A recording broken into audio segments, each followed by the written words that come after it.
Magandang gabi mga kababayan, mga kaibigan at mga kapatid. Isa na naman pong mainit na isyu ang ating pag-uusapan ngayon. Ito po ay may kaugnayan sa isang balita na di umano isinisulong po ni Senador Ping Lacson ang tinatawag po na local peace talk. Tungkol po dito sa CPP, NPA, NDF sapagkat ayon kay Senator Lacson, mukha daw na wala namang kontrol si Jose Maria Sison sa mga local communist o local CPP, NPA, NDF.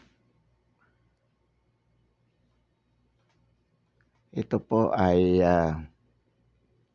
ang balita pong ito ay lumabas di umano sa kanilang pagdinig sa panukalang batas tungkol po sa red tagging. At ang sinasabi po ni Ping Lacson, dapat isulong ng pamahalaan ang pakikipag-usap para sa kapayapaan with the local communist at the local level sapagkat higit daw na nakakaalam ang mga local chief executives sa problemang lokal ng kapayapaan sa kanilang mga lugar. Ang tanong po, ano po ba ang paninindigan ng sambayanang Pilipino tungkol po sa isyong ito? Ang atin pong paninindigan ay hindi po dapat na isulong ang pangkapayapaang pag-uusap at the local basis or on local basis. Bakit po? Sapagkat ito po ay lubhang mapanganib. Lubha pong mapanganib. Sa halip na masolbar o instead of solving the problem, it is worsening even. Bakit po? Sapagkat una, bagamat maaring walang kontrol si Jose Maria Sison sa local communist with CPP, NPA, NDF sapagkat siya po ay nasa Netherlands. Ngunit hindi po maitatanggi na ang nabanggit na samahan ay mayroon pong pambansang organisasyon. Katulad din po ng mga kaalyado nila bilang legal fronts. Mayroon po silang pambansang organisasyon kung saan ito ay pinamumunuan at binibigyan ng direksyon ng CPP, NPA, NDF. So ano po ang implikasyon niyan? Ang ibig po sabihin, coordinated pa rin sa buong bansa ang kilos at galaw ng mga komunista, mga NPA at ng NDF na binubuo po ng kanilang mga kaalyadong organisasyon. So ang ibig po sabihin niyan, makakapagpatupad pa rin po sila ng isang palisiya na kanilang gagamitin as standard basis of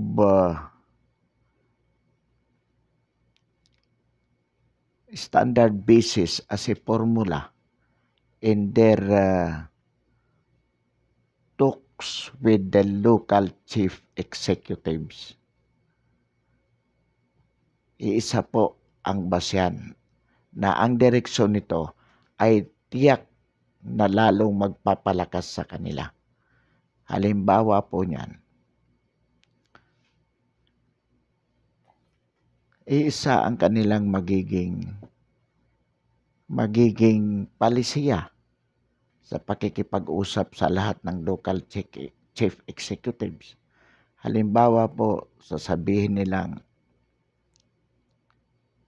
power sharings and the governance of the local government units. Sige, makikipagtulungan kami. Makikipag-usap kami. Ang basihan is sharing of powers with the local chief executives in terms of peace maintenance, in terms of livelihood projects. Kailangan bigyan kami ng kapangyarihan kung paano maipatutupad ang mga programang pangkabuhayan at the ground ayon sa pananaw namin, sa gusto namin. So, sa bawat pakikipag-usap nila sa local chief executive, yun po ang kanilang ipipilit. At ang ating mga local chief executive naman ay para masabi na ma-attain yung kapayapaan sa kanilang areas of jurisdiction, pwede pong pumayag. Bakit? Una, kung hindi sila pumayag, pwede silang guluhin. Itong mga NPA, pwede silang mag-escalate ng mga ambuscades sa lugar. Kung sino yung nakikita nilang kumukontra sa ganong naninindigan sa ganong mga palisiya ng CPP, NPA, NDF sa nabanggit na lugar. Pwede po silang mag-escalate ng mga ambush activities, mga panununog. Wala silang batas na sinusunod kundi yung kanilang kagustuhan. Samantalang itong mga pulis, itong mga LGUs, hindi naman makakapag-retaliate agad sapagkat nasa proseso ng pakikipag-usap at kailangan ang kanilang action i-coordinate pa. So, mahirap po. Isa po yan na pwedeng mangyari. At minsan naman, doon sa mga corrupt na politicians, makikipag-alyado sila para gawin nilang private army itong mga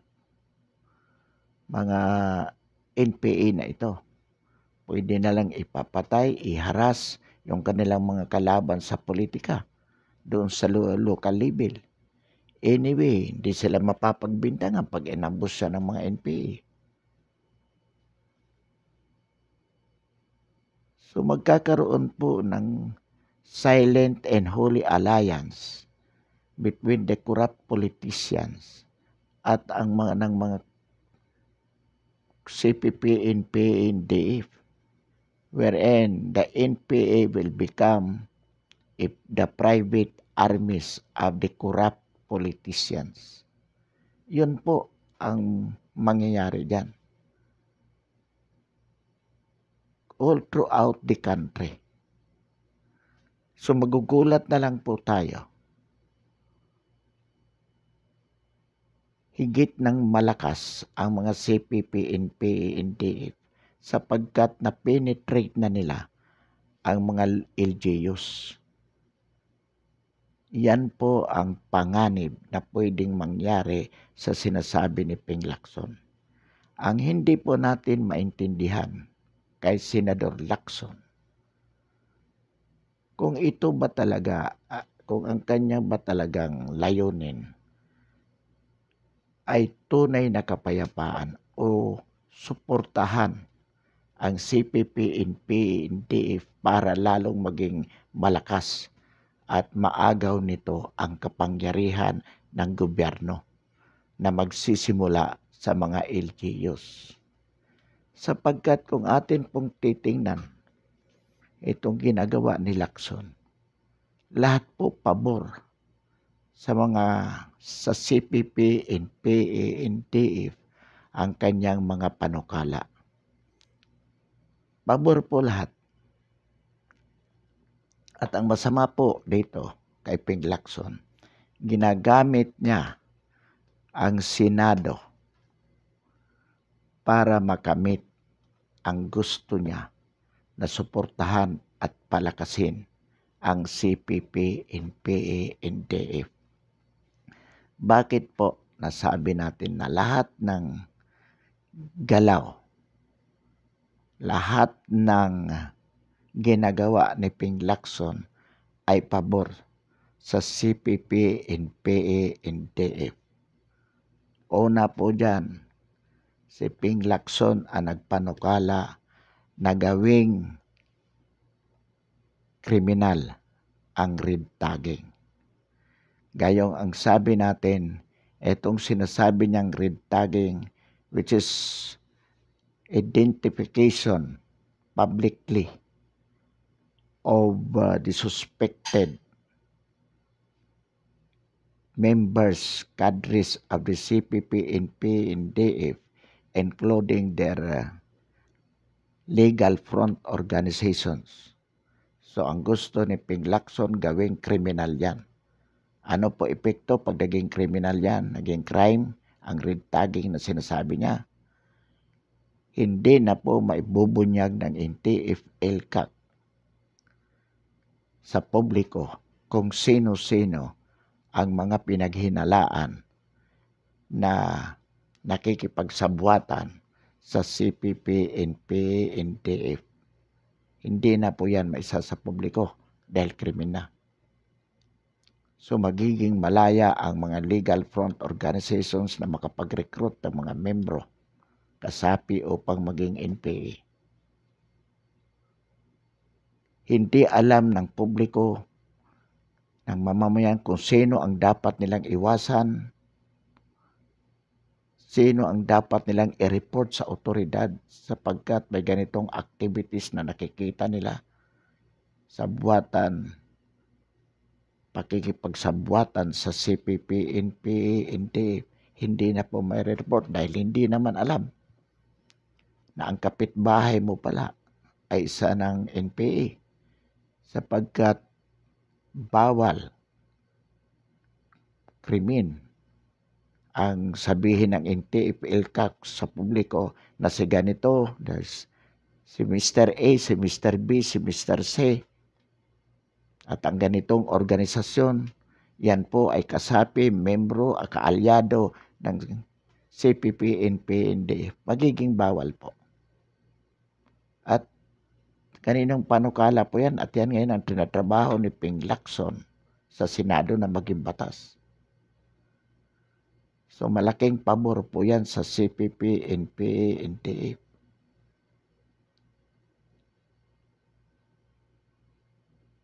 Pangalawa po, si Senador Lacson at ang kanyang makasama. Si Senador Lacson ang nanggagalaiti na tanggalan ng budget ang NTF-ELCAC. Magtinanggalan po ng budget yan, ibig sabihin mabubuwag ang ahensya, wala ng ahensyang nakatutok para wakasan ang CPP, NPA, NTF sa Pilipinas.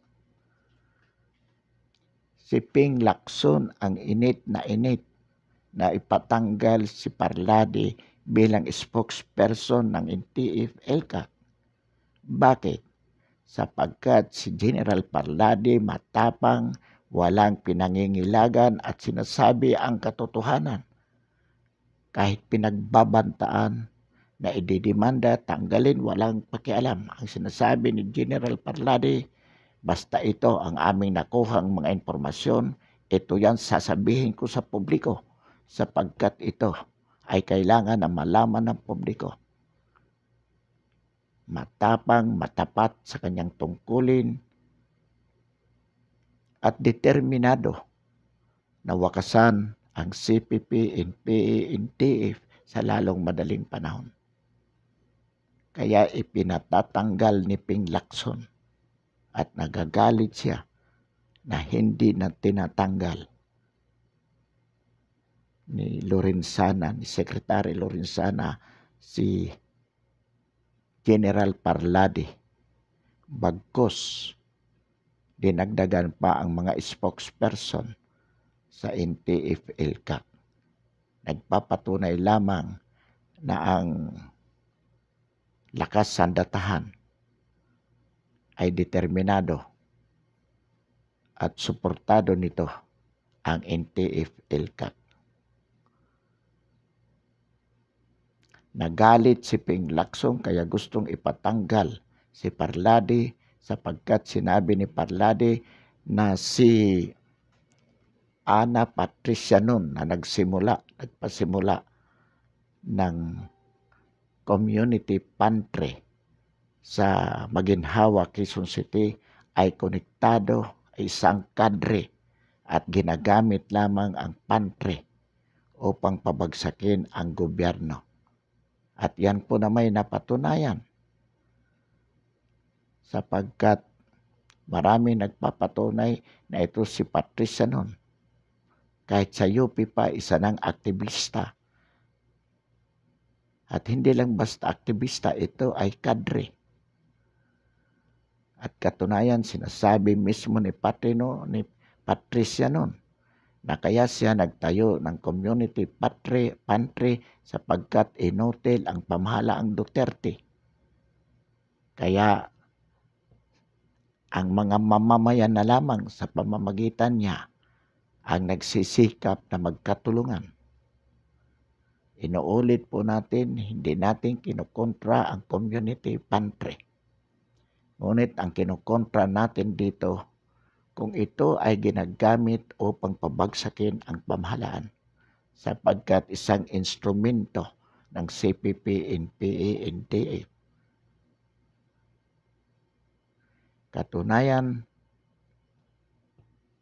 maraming nakuha ng mga pulyito na nagsasabi na pabagsakin ang pamahalang Duterte kasabay sa mga goods na ipinamimigay nila. Hindi lamang po sa Maginhawa, maging sa ibang mga pantry pa. At dito nagsimula ang galit ni Ping Lacson kay Parlade. At mismo si Ping Lacson ang nagsasabi na itong mga pantry na ito kaya ginawa ng sambayanan sapagkat inutil ang pamahalang Duterte para tulungan, para maibsan ang kahirapan ng mamamayan sa gitna ng pandemya. Ito po ang mga pronouncement ni Ping Lacson. So nagpapakita lamang na ang lahat ng ginagawa ni Ping Lacson ay para suportahan ang CPP, NPA, NTF at papagsakin ang pamahalaan ng Administrasyong Duterte. Mas napakasama mo, Ping Lacson. Ginagamit mo ang iyong posisyon bilang senador para pabagsakin ang gobyerno sa pamamagitan ng pagsuporta sa CPP, NPA, NTF. And you are doing it in the guise of serving the Filipino people. Alam namin na alam mo to. Ikaw ay naging Chief of the Philippine National Police. You ought to know yung nature ng CPP, NPA, NDF Rebellion. Graduate ka ng PMA. Dapat alam mo to. At talagang alam namin na alam mo to. Kaya nga ginagawa mo ito. Sapagkat this is a strategy. Cover up. Dahil kasabwat ka ng mga CPP, ng samahang CPP, NPA, NDF. Isa kang godfather ng isang sindikato,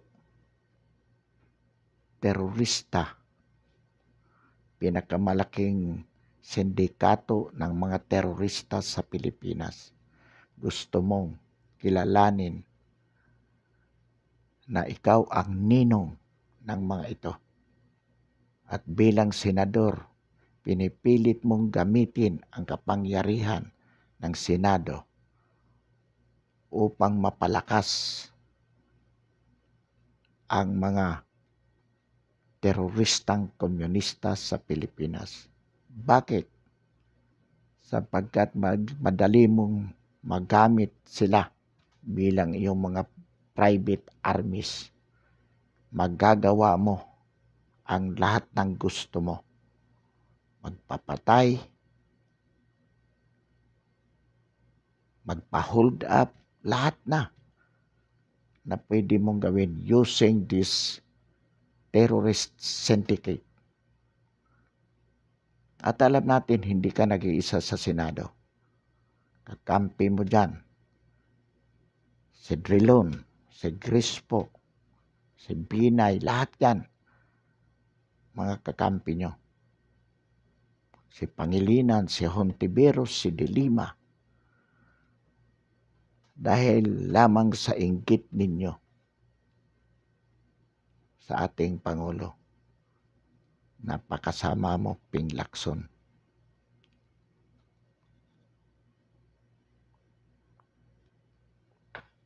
Wala kang kwintang senador. Kayo, mga kasama mong mga dilawan. Sa bagay, di ba talaga naman ang mga dilawan ang ninong sa katauhan ni Benigno Aquino Jr., ang ninong ng NPA. Kaya nga ng pag-upo ni Cory noong 1986, pinawalan si Jose Maria Sison, si Dante Buscaino, lahat ng mga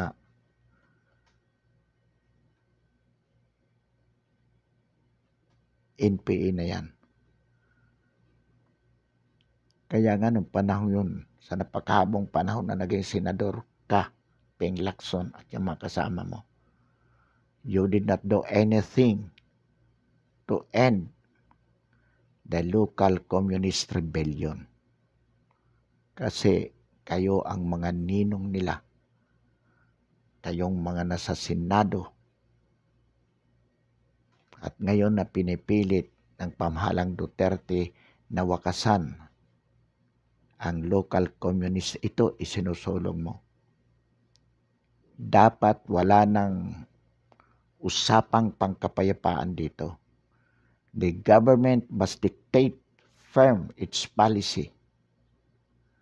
Dalawa lang ang opsyon nila, sumuko o mamatay sa pakikipagdigma sa ating mga kasundaluhan at kapulisan. Hindi pwedeng entertainin, makikipag-usap sa kanila. There can be no bargaining for the sovereign power of the government. There is only one sovereign power, and that is the duly constituted government. I cannot bargain with our sovereignty in terms of sharing of power with this CPP, NPA, NDF. Pag nakipag-usap ka, ang ibig sabihin niyan, you want to entertain, pinagbigyan na sila. Kaya nga nagdidlak ang usapan sapagkat may mga demand sila na hindi pwedeng ibigay ng gobyerno. So para saan pa itong local peace talk na ito? Kung ang national government was not able to get it, how much more the local chief executives can get it? Kalukuhan yan. Let the PNP and the Armed Forces of the Philippines through the NTF, LCAC, to tell those people out there to surrender or to die. Anyway, they are given this opportunity to surrender with livelihood components when they will surrender. But if they refuse to surrender, let them die by having war with our PNP and the armed forces. Walang pangkapayapaang usapan dito. They should follow the dictate of the government. Kaya ikaw, Lacson, utang ina mo, hayop ka, gago ka, huwag kang pa yabang-yabang. Kitang-kita naman kung ano ang intention mo. Kitang-kita ang intention mo. Di ka naman ganun kabobo. Gago ka lang talaga.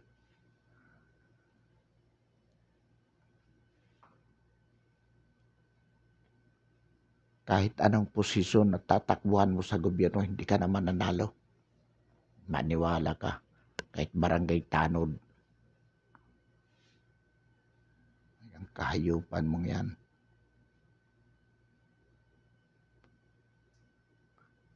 Yung mga kasama mo sa Senado, sindikato kayo dyan eh. Gusto nyong pabagsakin ang gobyerno. Kaya itong local communist, simpleng kalaban ng gobyerno. For how many long years, hindi nagwawakas. Bakit? May mga katulad mong Lacson, mga kasamahan nyo dyan sa gobyerno, na palihim na nagproprotekta, nagbibigay proteksyon sa mga CPP, NP, hindi for your own personal interest. Yan ang totoo. Kaya po sasamantalahin natin ang pagkakataong ito upang pasalamatan ang bagong PNP chief sa katauhan ni General Eliazar at bagong newly appointed Philippine Army Chief General Centeno. Sila po ay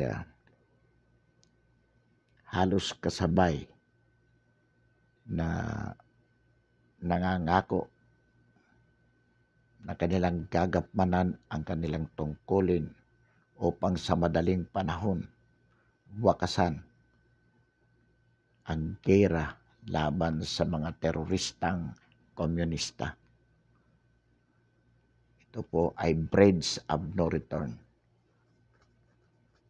Dapat po, we should not entertain itong pinapanukala ni Ping Lacson na magkaroon po ng local peace talk sapagkat ito po ay lubhang mapanganib.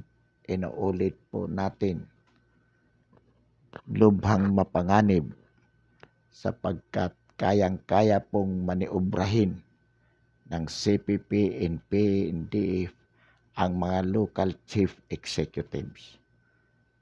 Sila po ay mabla-blackmail.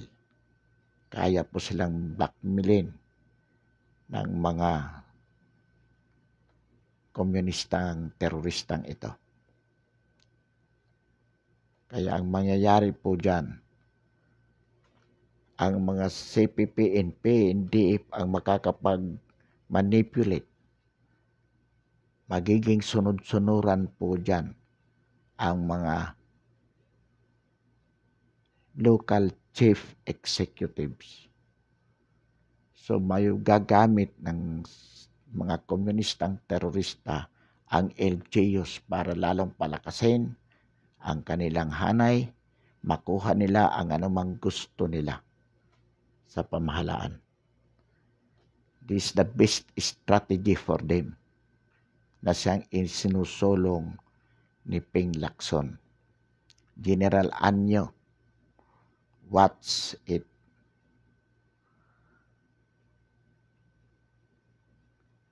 By all means, dapat hindi kayo pumayag.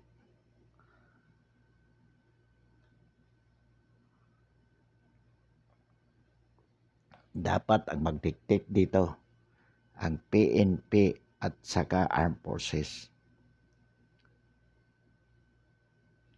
At isa lang ang direksyon. Let these people surrender. Let the NPA surrender or die by making war with the armed forces and the PNP. Kalukuhan po, inuulit natin. Senator Lacson, it is foolishness of the highest degree. It is treason of the highest degree on your part to advance this local peace talk with the CPP, NPA, NDF. Hindi po pwede yan. Pansamantala po, magandang gabi, maraming salamat. At as a token of support, inaanyayahan po na isubscribe ang ating YouTube channel, ang ating paninindigan sa napapanahong isyu ng lipunan. Muli, maraming salamat at magandang gabi.